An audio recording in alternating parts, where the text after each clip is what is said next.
السلام عليكم ورحمة الله وبركاته. نحمده ونصلي على رسوله الكريم، أما بعد، فقد قال الله تبارك وتعالى في القرآن المجيد والفرقان الحميد: أعوذ بالله من الشيطان الرجيم، بسم الله الرحمن الرحيم.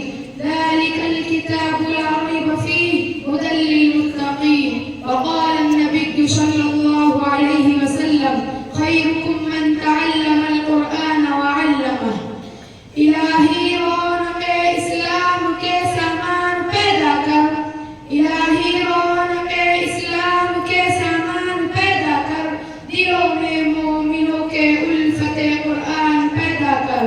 صدر محترم، اسٹیج پر رونق افروز بزرگان دین اور حاضرین جلسہ، آج کی اس محفل اور بابرکت اجلاس میں میرا موضوع سخن دنیا کی سب سے پاکیزہ اور مقدس کتاب قرآن پاک ہے۔ ہمیں چڑھتے سورج کی طرف یقین ہے کہ اس کا ایک ایک حرف سچا اور صادق ہے۔ وہ قرآن پاک، جس کی زبان مقدس، بیان مقدس، جو فصاحت و بلاغت کا ٹھاٹے مارتا سمندر ہے، جس کے متعلق ارشاد ربانی ہے۔ قرآن وہ کتاب ہے جس کے صادق اور برحق ہونے میں کوئی شک و شبہ نہیں، جس کے بارے میں محسن انسانیت حضور پاک صلی اللہ علیہ وسلم نے ارشاد فرمایا: تم میں سب سے بہتر وہ شخص ہے جو قرآن کو سیکھے اور سکھائے۔ دعا کیجئے کہ خداوند قدوس ہم سب کو قرآن پاک کی دولت سے مالا مال فرمائے۔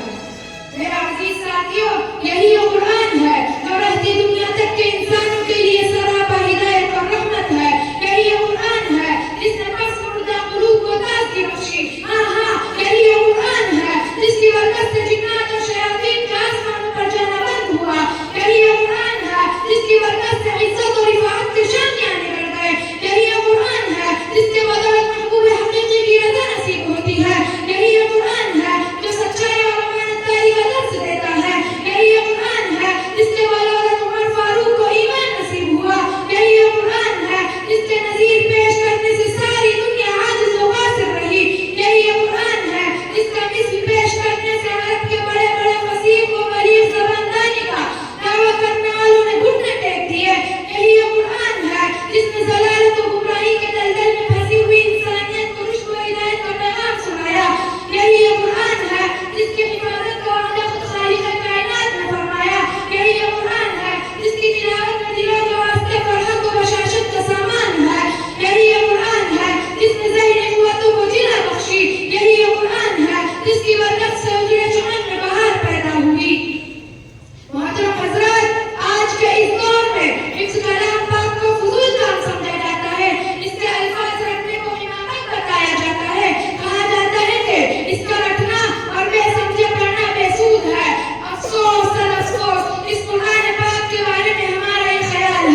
دنیا